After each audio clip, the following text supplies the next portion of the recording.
जय हिंद साथियों, स्वागत है आपका self study classes with Sumit Jain YouTube channel और दोस्तों ऐप में। दोस्तों बहुत सारे स्टूडेंट को ऐप डाउनलोड नहीं करते बन रहा है या फिर कर भी लिया है तो कोर्स भी नहीं देख पा रहे हैं। तो मैं आज उनको बता दूं कि ये जो सेल्फ स्टडी क्लासेस इस प्रकार से जब आप प्ले स्टोर से करते हैं तो ये आपका वेल जो है आइकन उसमें लगा हुआ है ना। तो इस प्रकार से सेल्फ स्टडी क्लासेस आपको सर्च करना है और ऐसे आइकन में आपको ऐप मिलने वाला है। ठीक है, तो दोस्तों हम देखें कि प्ले स्टोर में आपको इस प्रकार से दिखेगा ये सेल्फ स्टडी क्लासेस। ठीक है, ये प्ले स्टोर में आपको सेल्फ स्टडी क्लासेस का ऐप दिखने वाला है। ठीक है, ये इमेज उसमें डली है, ये आइकन, ये लोगो उसमें डला है। ठीक है, अब दोस्तों इसको इंस्टॉल करना है, यहां से आप इंस्टॉल करेंगे। ठीक है, अब इंस्टॉल करेंगे तो वहां पर आपको नंबर मांगेगा, जीमेल नंबर मांगेगा, तो आपको ओटीपी आएगा, तो आप रजिस्टर करके आगे बढ़ेंगे। टेलीग्राम ग्रुप से जुड़ने के लिए आपको क्या करना होगा दोस्तों, मैं नंबर दे रहा हूं आपको 9098609291। इस नंबर से आपको दोस्तों मैसेज भेजना है तो आपको लिंक मिल जाएगी ग्रुप की। ठीक है, तो ग्रुप में सभी लोग जुड़ेंगे और सभी लोगों के लिए शिक्षक दिवस की बहुत बहुत शुभकामनाएं दोस्तों।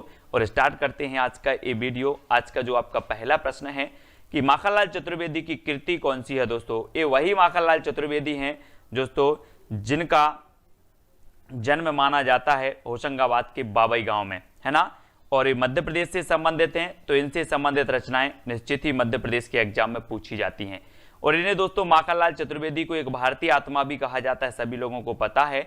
और माखनलाल चतुर्वेदी जी की जो कृति मानी जाती है वो कौन सी मानी जाती है, तो चार विकल्प हैं, अपलक, हिमतरंगिणी, ज्योति कलश या फिर कुमकुम। तो आपको पता होगा कि हिमतरंगिणी जो है ये माखनलाल चतुर्वेदी की कृति मानी जाती है दोस्तों। और इस हिमतरंगिणी के लिए क्या मिला था, हिमतरंगिणी के लिए साहित्य अकादमी पुरस्कार मिला था। साहित्य अकादमी पुरस्कार मिला सबसे पहले इसी हिमतरंगिणी के लिए मिला था। तो ये चीज याद रख लेना, महत्वपूर्ण है। हिम किरीटिनी और हिमतरंगिणी ये रचनाएं हैं माखनलाल चतुर्वेदी साहब की, इनको याद रखेंगे, है ना। और अगला क्वेश्चन हम देख लेते हैं। हिमतरंगिणी आपका सही होगा। घर पर आए मेहमानों के लिए जल्दी से भोजन पानी का प्रबंध करो, वाक्य कैसा है। घर पर आए मेहमानों के लिए जल्दी से भोजन पानी का प्रबंध करो, ये वाक्य कैसा हो जाएगा। ये वाक्य हमें बताना है, आज्ञा सूचक वाक्य है, इच्छा सूचक वाक्य है, विधानवाचक वाक्य है या फिर संकेतार्थक वाक्य है। घर पर आए मेहमानों के लिए जल्दी से भोजन पानी का प्रबंध करो, इसमें हमें चयन करना है प्रश्न क्रमांक 2 में कि ये किस प्रकार का जो है आपका वाक्य होगा। तब सभी लोग उत्तर बताएंगे 1 2 3 करके विकल्प में, और आपका सही हो जाएगा आज्ञा सूचक। आज्ञा सूचक यानी कि जो आपका 1 नंबर है, ए नंबर है, वो बिल्कुल सही हो जाएगा। घर पर आए मेहमानों के लिए जल्दी से भोजन पानी का प्रबंध करो, ये आज्ञा सूचक आपका वाक्य होगा और 1 नंबर आपका बिल्कुल सही हो जाएगा। ठीक है, अब दोस्तों आज्ञा सूचक सही है। गाय बैल पद में कौन सा समास है। समास आपने पढ़े हैं, है ना। और गाय बैल पद में आपको समास बतानी है साथियों, तो चयन करें आप। 4 विकल्प भी आपके सामने हैं, 4 में से चयन भी करना है। और गाय बैल पद में तो हम बोलते हैं ना कि गाय और बैल, क्या बोलते हैं, गाय और बैल। तो यहां पर आ गया आपका क्या दोस्तों, क्या आ गया और शब्द जहां पर आ जाए, है ना, तो वहां पर, और इसके दोनों पद प्रधान होते हैं, प्रथम पद भी होता है, द्वितीय पद भी होते हैं द्वंद्व समास में, है ना। और आपका एक वाचक चिन्ह आता है, और से भी हम पहचान जाते हैं, और गाय बैल एक दूसरे के विलोम भी हैं। तो यहां पर आपका द्वंद्व समास यानी 4 नंबर बिल्कुल सही हो जाएगा। ठीक है, गाय बैल में। अगला हरि शब्द का पर्यायवाची आपको चयन करना है दोस्तों। हरि शब्द में, हरि शब्द के पर्यायवाची क्या होते हैं,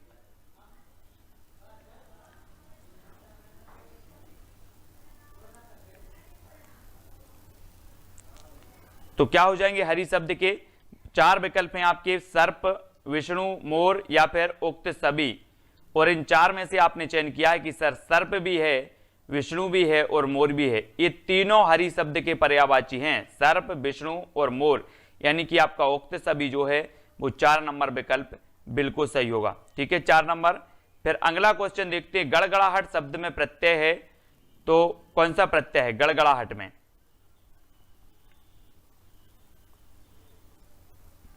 अड़ाहट, हट या फिर गड़ाहट या फिर आहट।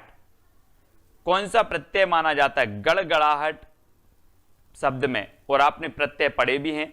बोले सर प्रत्यय शब्द के अंत में लगकर अर्थ में परिवर्तन लाते हैं, है ना। उसी प्रकार से हमने देखा कि इसमें आहट प्रत्यय हो जाएगा, ना तो अड़ाहट है, ना हट है, ना गड़ाहट है। कौन सा हो जाएगा? आहट, है ना। आहट यानी डी नंबर आपका सही होगा। गड़गड़ाहट में प्रत्यय होता है आहट प्रत्यय, और 4 नंबर आपका बिल्कुल सही होगा। फिर आपसे पूछा जाता है साथियों कि नाक शब्द का अर्थ क्या है?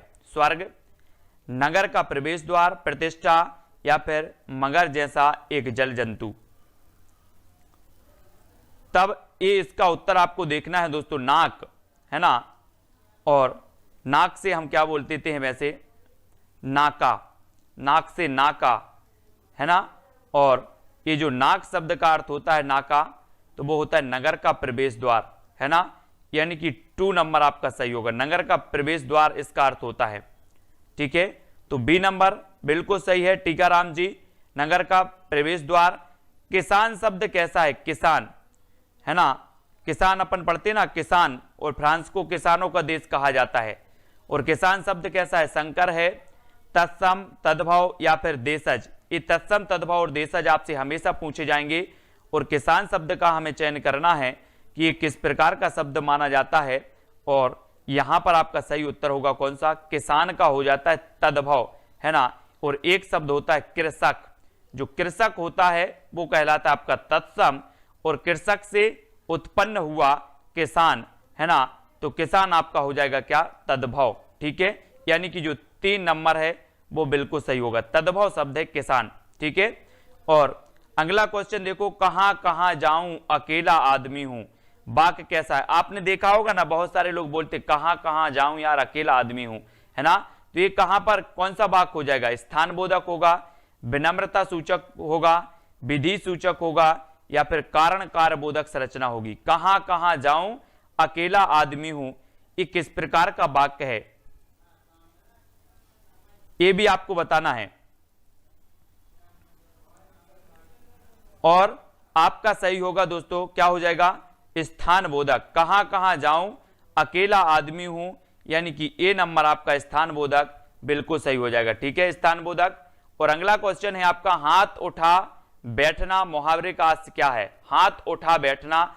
और संकर शब्द की अगर बात करें तो संकर शब्द में क्या होता है? विभिन्न भाषाओं से मिलकर के बनता है, जैसे रेलगाड़ी, है ना। तो रेल क्या है? अंग्रेजी शब्द है, गाड़ी क्या है? अपना देसी शब्द माना जाता है। अब ये विभिन्न शब्दों से मिश्रित करके बनाया गया, इसे संकर शब्द बोल देते हैं, है ना। तो वो संकर कहलाते हैं। हाथ उठा बैठना मुहावरे का अर्थ क्या होता है? किसी को मार बैठना, किसी काम में सहायता देना बंद कर देना, या फिर उक्त सभी, या फिर असहयोग कर देना, है ना। आप लोग बोलते नहीं यार हमने तो हाथ उठा लिए, हाथ उठा लिए मतलब इसके शब्द, इसका अर्थ क्या होता है? क्या होता है? उत्तर होगा आपका प्रश्न क्रमांक 9 उक्त सभी। उक्त सभी यानी 3 नंबर। ठीक है, हाथ उठा बैठना मुहावरे का अर्थ है उक्त सभी, किसी को मार बैठना, किसी काम में सहायता देना बंद कर देना, और असहयोग कर देना, यानी कि 3 नंबर सी नंबर आपका बिल्कुल सही होगा। ठीक है, सी नंबर। नेक्स्ट है, रामायण में कौन सी संधि है? दोस्तों आपको पता है कि वाल्मीकि जी ने रामायण लिखी, है ना। अब उसी रामायण के आधार पर रामचरितमानस लिखी किसने? तुलसीदास जी ने 1631 ईस्वी में, यानी कि 1500 संवत 1574 में।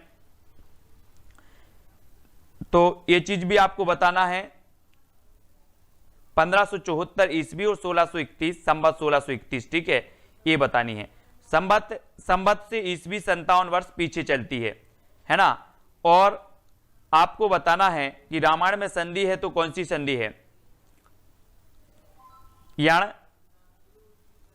अयादि, विसर्ग, या फिर दोस्तों व्यंजन संधि आपका सही हो जाएगा। क्या हो जाएगा रामायण में? व्यंजन, यानी कि 3 नंबर आपका सही होगा। सी नंबर सही हो जाएगा अशोक अहिरवाल जी।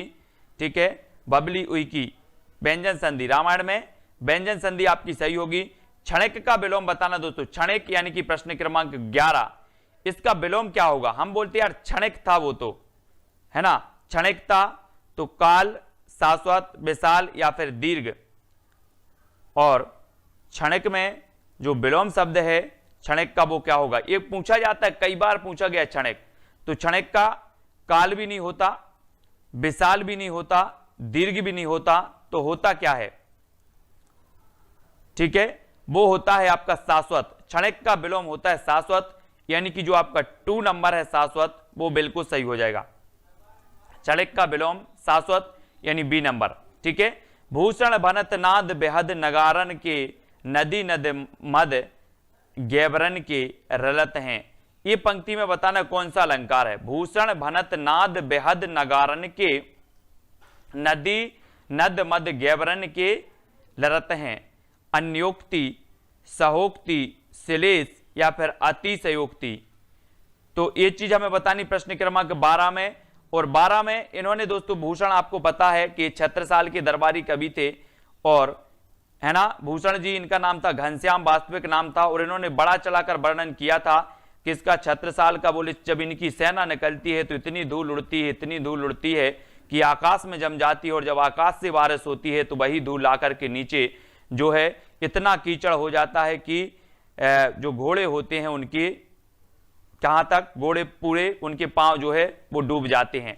तो यहां पर अतिशयोक्ति अलंकार यानी कि 4 नंबर आपका सही होगा। भूषण भनत नाद बेहद नगारन के, नदी नद मद गैबरन के रलत हैं, यानी कि अतिशयोक्ति, और 4 नंबर बिल्कुल सही है।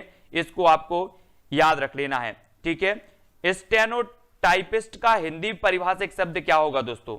आशु लिपिक, आशु अनुवादक, आशु लेखक या फिर आशु टंकड़। आपने देखा होगा टाइपिस्ट होते हैं, टाइप करते हैं, तो स्टेनोटाइपिस्ट का हिंदी अनुवाद बताना है।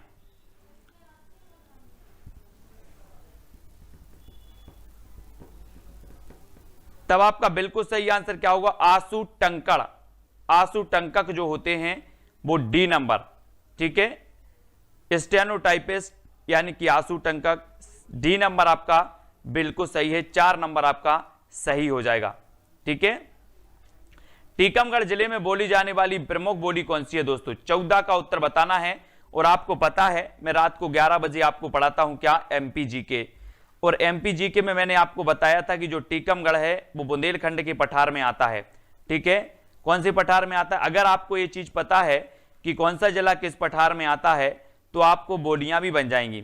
जैसे मालवा के पठार में आने वाले जिलों में मालवी बोली जाती है, बुंदेलखंड के पठार में आने वाले जिलों में बुंदेली बोली जाती है। तो यहां पर टीकमगढ़ है, और टीकमगढ़ में जो बोली बोली जाती है वो बोली जाती है बुंदेली। बुंदेली यानी कि 2 नंबर। ठीक है, 2 नंबर आपका सही होगा, बुंदेली, टीकमगढ़ जिले में। ठीक है, अगला मध्य प्रदेश से प्रकाशित साहित्यिक पत्रिका कौन सी थी? प्रश्न क्रमांक 15 में हमें चयन करना है। मीडिया, राजभाषा भारती, आसपास या फिर व्यंग्य यात्रा। तो मध्य प्रदेश से प्रकाशित साहित्यिक पत्रिका का चयन करना है। तब हमारा राइट आंसर क्या होगा?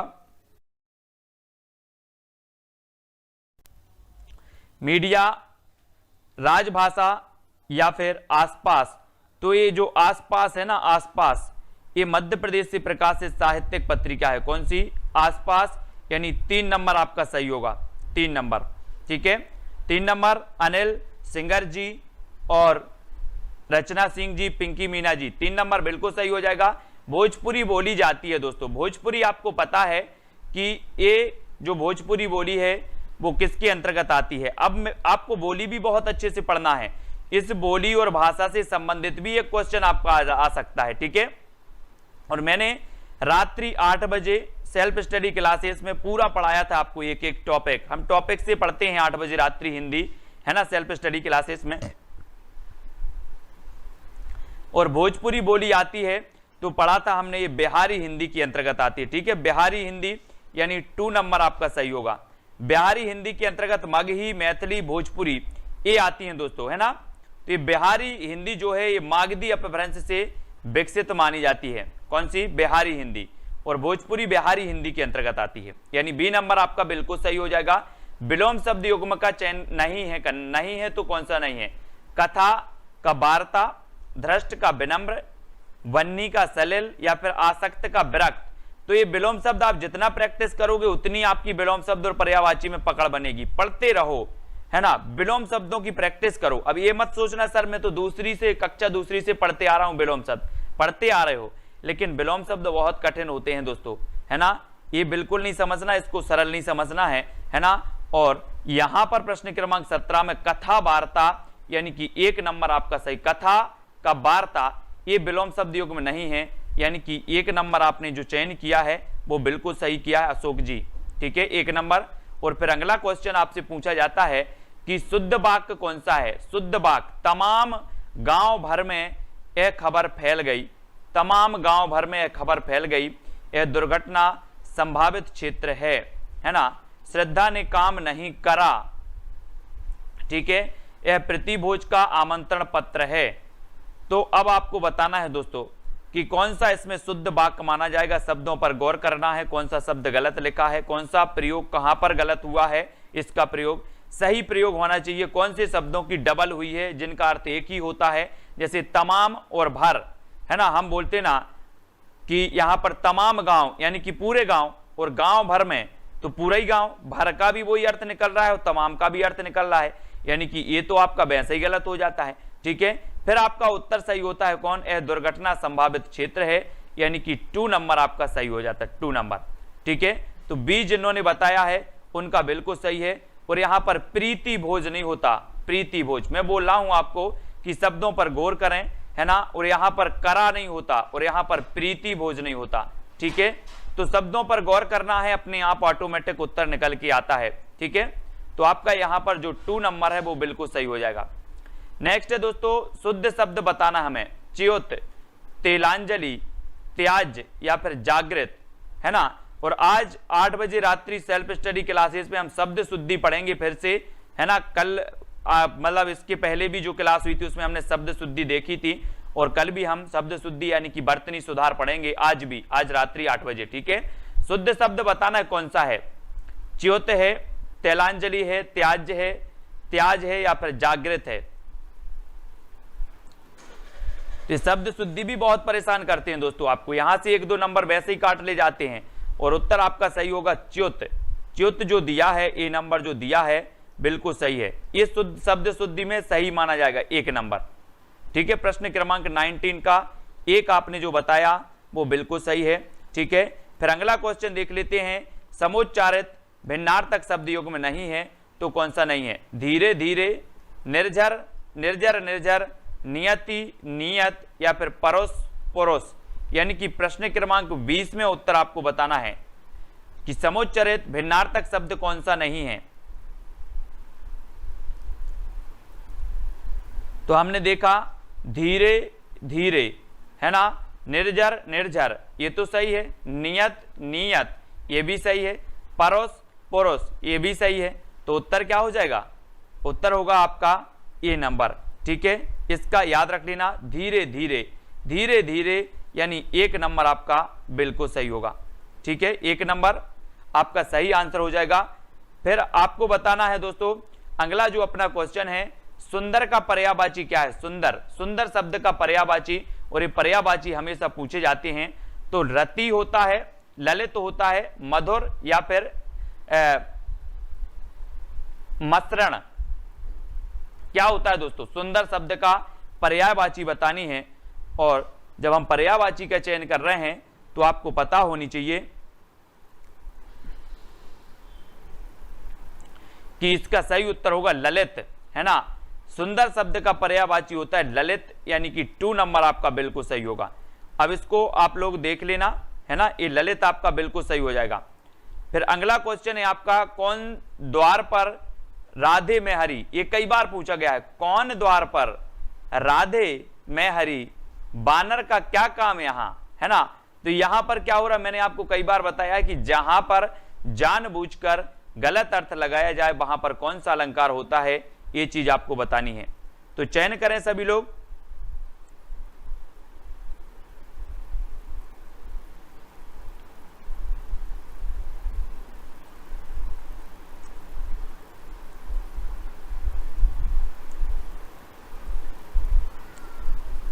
और आपका सही उत्तर होगा वक्रोक्ति। वक्रोक्ति यानी 3 नंबर, ठीक है, 3 नंबर आपका बिल्कुल सही होगा। नेक्स्ट है दोस्तों, आपको बताना है कंसेंट का हिंदी पारिभाषिक शब्द क्या होता है। अभिकृति, अस्तित्व, स्वीकृति या फिर निष्कर्ष।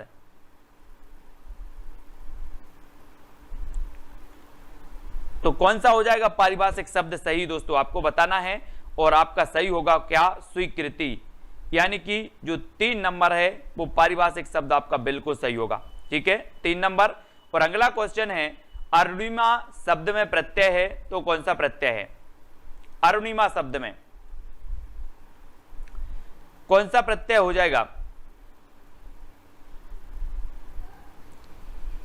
आपने देख लिया अरुण, अरुण लिखा, और अरुण में हम क्या लगा दें प्रत्यय? ढेमा लगाएंगे कि एमा लगाएंगे?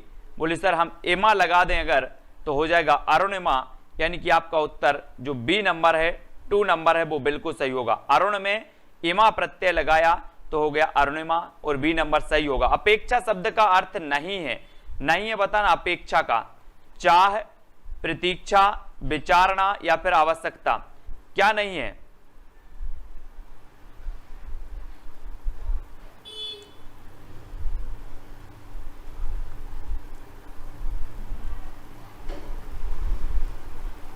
और यहां पर आपका सही उत्तर होगा दोस्तों प्रतीक्षा। अपेक्षा का अर्थ चाह भी होता है, विचारना भी होता, आवश्यकता भी होता, लेकिन प्रतीक्षा नहीं होता, यानी 2 नंबर। ठीक है, बी नंबर आपका बिल्कुल सही है। खेत रहना मुहावरे का अर्थ क्या है? खेत गिरवी रखना, वीर गति पाना, फसल बर्बाद होना या फिर उक्त सभी। खेत रहना, इसका अर्थ क्या होता है? मुहावरे भी बहुत कठिन होते हैं दोस्तों। अब ऐसा मुहावरा पूछा गया जो आपने कभी पढ़ा भी नहीं होगा, खेत रहना, और खेत रहना आपसे जब पूछा गया तो इसका उत्तर हो जाएगा वीर गति पाना। खेत रहना यानी कि होता है वीर गति पाना, और 2 नंबर आपका बिल्कुल सही हो जाएगा, बी नंबर। ठीक है, खेत रहना, वीर गति पाना, बी नंबर बिल्कुल सही है। ठीक है, अगला है दोस्तों, जब धूप निकलेगी तब कपड़े धोएंगे, वाक्य कैसा है? जब धूप निकलेगी तब कपड़े धोएंगे, आज्ञा सूचक वाक्य है, इच्छा सूचक है, विधान है या संकेतार्थक? अब यहां पर बहुत अच्छे से देखना कि जब धूप निकलेगी तब कपड़े धोएंगे, ऐसे कपड़े नहीं धोएंगे हम, जब निकलेगी धूप तब धोएंगे। तो आपका सही उत्तर क्या होगा? यहां पर क्या किया गया? आप इच्छा से बोल रहे, नहीं बोल रहे, आज्ञा सूचक है, आज्ञा भी नहीं दे रहे, है ना, विधानवाचक है, ये भी नहीं है, तो उत्तर आपका क्या हो जाएगा फिर? उत्तर होगा आपका डी, संकेतार्थक। संकेत दिया है कि जब धूप निकलेगी तब हम कपड़े धोएंगे, नहीं तो कपड़े नहीं धोएंगे, ये संकेत है, यानी कि आपका जो डी नंबर है वो सही हो जाएगा, पीयूष जी। ठीक है, अगला बताना, राम कहानी पद में कौन सा समास है? राम कहानी, अव्ययी भाव समास, द्विगु समास, तत्पुरुष समास या द्वंद्व समास? तो हम क्या पढ़ते, राम की कहानी कि राम के लिए कहानी, या फिर राम की है जो कहानी? कैसे इसका विग्रह करेंगे दोस्तों? कौन सा समास इसमें हो जाएगा राम कहानी पद में? तो यहां पर आपको विग्रह करना है, और विग्रह आप करोगे राम की कहानी, यानी कि तत्पुरुष समास आपका बिल्कुल सही होगा। तत्पुरुष यानी 3 नंबर बिल्कुल सही हो जाएगा। प्रदीप गोयल जी, डिटेल वाली क्लास नहीं लगती है ना, राम कहानी पद में समास है तत्पुरुष समास, और 3 नंबर सी नंबर आपका बिल्कुल सही है। ठीक है, नेक्स्ट है जंगम का विलोम क्या है दोस्तों? जंगम, ये जंगम याद रख लेना, ऐसा कोई भी एग्जाम नहीं होगा जिसमें जंगम ना पूछा गया हो और जो रिपीट ना हुआ हो। कई बार रिपीट होता है, एग्जाम में पूछा ही जाता है। अब जंगम का लोगों को पता ही नहीं होता, आप खुद देखो, अगर आपने पढ़ा है पहले तभी आपको पता होगा, नहीं तो आप नहीं बता पाएंगे। यानी कि ऐसा विलोम है कि जंगम का विलोम। अब आप बताओ क्या होता है? चलायमान, गतिशील, प्रगतिशील या फिर जड़? और प्रश्न क्रमांक 9 में अगर आपने वास्तव में पढ़ा है तो आपका उत्तर होगा क्या? जड़। जड़ यानी कि आपका जो डी नंबर है, जंगम का विलोम होता है जड़। ठीक है, 4 नंबर आपका सही होगा। जिसने पढ़ा है वो ही बता पाएगा इसका जंगम का, तो इसलिए कहते हैं कि पढ़ो, विलोम शब्द बहुत कठिन कठिन पूछे जाते हैं, है ना। मध्याह्न में भोजन होगा, वाक्य कैसा है? निषेध परक संरचना, विनम्रता सूचक संरचना, काल बोधक संरचना या फिर विधि सूचक संरचना? यानी कि प्रश्न क्रमांक 10 में चयन करना, मध्याह्न में भोजन होगा, तो ये वाक्य कैसा माना जाएगा? काल बोधक है, मध्याह्न की बात हो रही है कि विनम्रता सूचक है? बोले सर विनम्रता तो कोई इसमें दिख नहीं रही, निषेध परक भी इसमें कुछ नहीं दे रहा, 2 कट गए अपने, बच्चे 2, तो इसमें काय की बात हो रही, काल की बात हो रही, मध्याह्न की बात हो रही है ना, कि मध्याह्न में भोजन होगा, काल की बात हो रही है, यानी कि काल बोधक इस रचना हो जाएगी और सी नंबर आपका बिल्कुल सही होगा। ठीक है, अब दोस्तों बात कर लेते आईना शब्द है तो कैसा है, तत्सम है, विदेशी, तद्भव या फिर देशज। तो आईना कैसा शब्द माना जाएगा?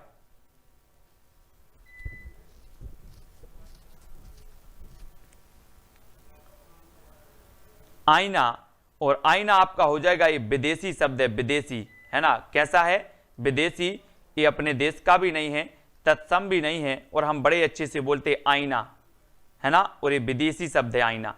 ठीक है, तो आपका जो विदेशी यानी कि 2 नंबर आपका बिल्कुल सही होगा, विदेशी। नेक्स्ट प्रश्न है आपका दोस्तों, सदैव में कौन सी संधि है? सदैव 4 विकल्प हैं, अयादि, वृद्धि, व्यंजन या फिर विसर्ग। और मैंने आपको कई बार ट्रिक बताई है कि संधि पहचानना बहुत कठिन चीज है ना, कठिन तो नहीं है, अगर आप पहचानते हैं तो बहुत सारे लोगों पे संधि बनती है, लेकिन मैंने एक ट्रिक भी आपको दी थी कि अगर 2 मात्राएं आ जाएं तो आपकी वृद्धि स्वर संधि हो जाती है, और 1 मात्रा आ जाए तो गुण स्वर संधि हो जाती है। तो यहां पर 2 मात्राएं आ गई इस प्रकार से, तो आप वृद्धि स्वर संधि लगा दो इसमें, है ना, यानी कि बी नंबर आपका बिल्कुल सही है, वृद्धि स्वर संधि। ठीक है, प्रश्न क्रमांक 12 में बी। अगला आपको बताना है दोस्तों, सूर्यकांत त्रिपाठी निराला की कृति कौन सी है? प्रश्न क्रमांक 13 में उच्छ्वास, निर्मला, महाराणा का महत्व या फिर तुलसीदास। दोस्तों आपको पता होगा सूर्यकांत त्रिपाठी निराला ये ओज के कवि कहे जाते हैं, क्रांतिकारी कवि कहे जाते हैं हिंदी साहित्य में, है ना, और इनकी बहुत सारी रचना है। एक रचना का नाम है जूही की कली, तोड़ती पत्थर, जूही की कली, है ना, ये परिमल, अनामिका, ये रचना मानी जाती है दोस्तों। और आप कहेंगे कि सर ये उर्मिला, उर्मिला नहीं है, उच्छ्वास नहीं है, महाराणा का महत्व भी नहीं है, तो बोले सर ये तो तुलसीदास कवि का नाम है, ये तुलसीदास कवि का भी नाम है और एक रचना भी है। जो दोस्तों ऐसा कोई भी एग्जाम नहीं होगा, चाहे यूपी टेट से उठा के ले लो, चाहे पीजीटी से ले लो, चाहे आपका एमपीएसआई ले लो, चाहे एमपी टेट ले लो, किसी भी एग्जाम हो, ये तुलसीदास रचना हमेशा पूछी गई है। क्योंकि यहां पर लोग कंफ्यूज होते हैं कि सर तुलसीदास तो एक कवि का नाम है, लेकिन ये रचना कहां से आ गई? तो तुलसीदास एक रचना है जो किसकी है? निराला जी की है, सूर्यकांत त्रिपाठी निराला की, ये आपको याद रख लेना है। ठीक है, क्योंकि तुलसीदास कैसे थे? निराले कवि थे, निराले कवि थे, इसलिए रचना भी निराला की हो जाएगी।